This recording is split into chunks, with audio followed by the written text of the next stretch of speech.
Lectura del Santo Evangelio según San Lucas. Gloria a ti, Señor. En aquel tiempo los fariseos y los escribas dijeron a Jesús: los discípulos de Juan ayudan a menudo y oran, y los de los fariseos también. En cambio los tuyos a comer y a beber. Jesús les dijo: ¿acaso podéis hacer ayunar a los invitados a la boda mientras el esposo está con ellos?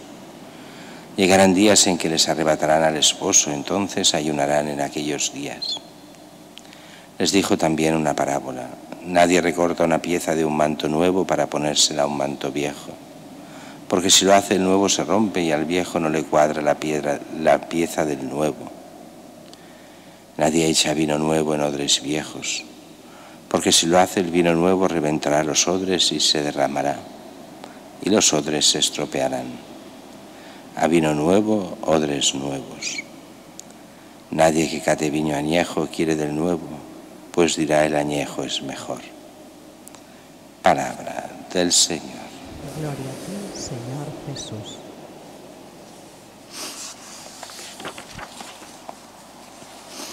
La primera lectura es en esta carta a los colosenses.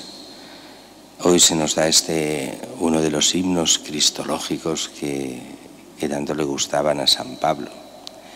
Cristo, imagen del Dios invisible, Cristo Jesús, el primogénito de toda criatura, en Él creadas todas las cosas, Él anterior a todo. Está hablando todavía sin el lenguaje que después inventarán los concilios de la Trinidad, y esa Trinidad que es un solo Dios y a la vez es el Padre, el Hijo y el Espíritu Santo, tres personas, un solo Dios. Todo eso la Iglesia lo irá teniendo en cuenta y reflexionando durante muchos siglos para acabar de entenderlo, con un lenguaje tal vez algo más arcaico, pero se nos está dando lo mismo. Cristo, el Hijo de Dios, la presencia real de Dios, el que Dios mismo instituye como Hijo de Dios. El gran problema estaba en cómo compaginar la unidad de Dios, solo hay uno, y la Trinidad. Pero es un texto que nos hace entender que toda la vida cristiana está centrada en Cristo. ¿Y por qué? Porque Dios nos da a Cristo, su Hijo, para que sea el centro de toda la creación, el centro de cada hombre, para que pueda ir al Padre, para que nos podamos salvar, para nuestra salvación. Y eso tiene muchas consecuencias después. Por ejemplo, una que está pasando estos días, en esta entrevista que le han hecho al Papa, el Papa hablaba de la reconciliación y decía que hay que obviar y la gente dejar todas las ideologías para poder dialogar. Y la gente, algunos se escandalizan, incluso cristianos, o mejor dicho, gente que se cree cristiana y se dice practicante, y dice: ¿cómo puede decir el Papa estas cosas? Todos tenemos ideología, hasta el cristianismo es una ideología. Y dices: no habéis entendido nada de lo que es el cristianismo.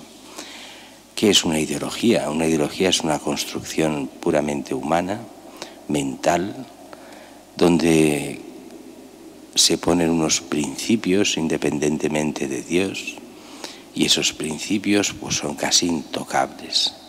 Son principios filosóficos o principios políticos o principios económicos o de relación de la sociedad, pero sin que vayan al fondo de la persona. ¿Qué hay en el fondo de la persona?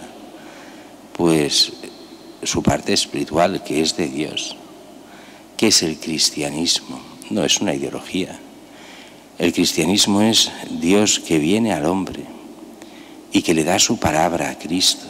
Así que el cristiano no se basa en ideologías, sino en la palabra de Dios, en Dios que ha venido a cada uno de nosotros. Eso no es una ideología inventada, eso es Dios mismo. Esa es la revelación de Dios para el hombre. Por eso no será jamás una ideología. Otra cosa es que gente con ideologías entre en la Iglesia y quiera manipular y lo que queráis, pero la fe no es una ideología. La fe es fe. La fe es el ponerse al servicio del Dios que viene, nos habla y nos muestra el camino, Él que es el camino, la verdad y la vida. Por eso los cristianos cuando nos demos cuenta de que estamos en ideologías, que la ideología va contra el Evangelio en muchos casos, porque es construcción puramente humana, en todo aquello que sea compatible realmente con la fe, pues no pasa nada. Pero muchas veces son cosas incompatibles con la fe porque se ponen a la misma altura de Dios. La ideología viene a ser un sustituto de Dios para organizar nuestras vidas. Por eso la Iglesia y a Juan Pablo II, bueno, y a Pablo VI, todos los papas, hasta el de hoy, hablan contra esas ideologías que quieren capturar al hombre y apartarlo de su fin real, que es el conocimiento, el amor de Dios, para poder vivir eternamente con Él. Miras que el Evangelio de hoy es este Evangelio en que los fariseos y escribas se ponen contra Jesús y le ponen esta semitrampa, como diciendo: los discípulos de Juan ayudan a menudo y oran, y los discípulos de los fariseos también. En cambio los tuyos, a él no le critican directamente, siempre van a los discípulos. Los tuyos a comer y a beber. Claro, hemos de entender bien lo que pasaba en aquel tiempo.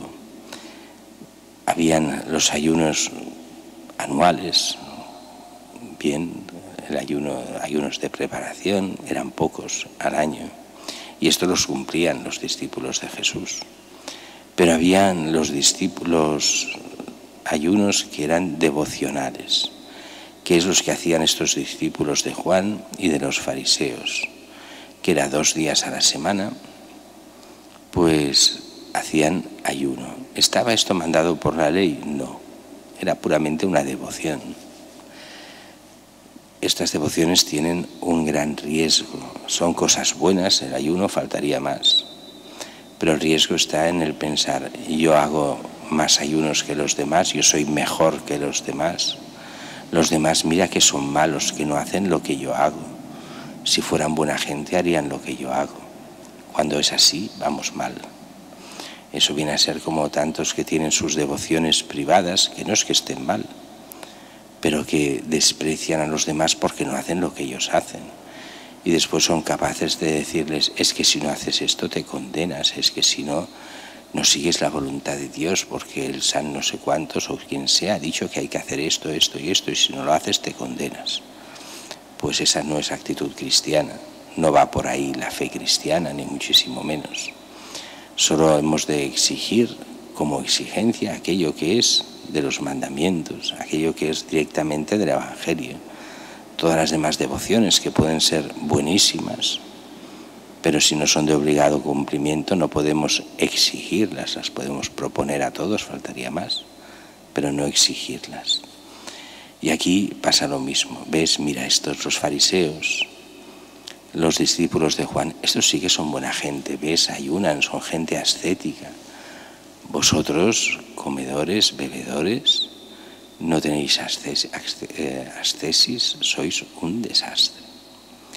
Y entonces Jesús vuelve todo al centro. ¿Cuál es el problema de aquí? El problema es entender como si Jesús fuera pura continuación del judaísmo y fuera un judío más. Y Jesús no es un judío más.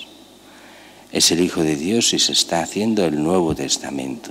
Esa reforma total, porque es la plenitud de los tiempos donde está la plena revelación de Dios.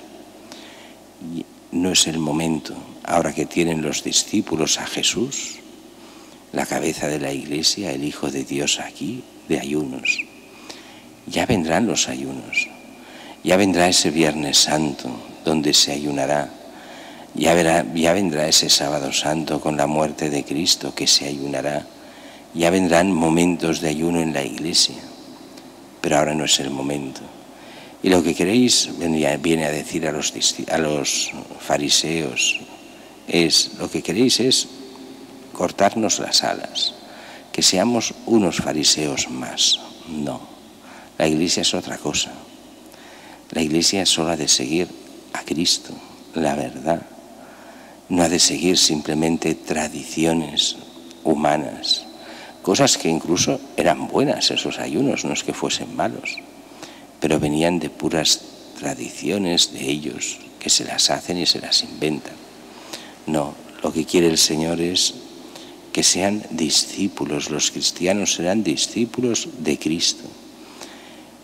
Y con su pasión y muerte y su resurrección entenderán que este Cristo no es un profeta más, no es un rabino más, es el Hijo de Dios, es Dios hecho hombre, es el quien da la nueva ley, la ley del Evangelio.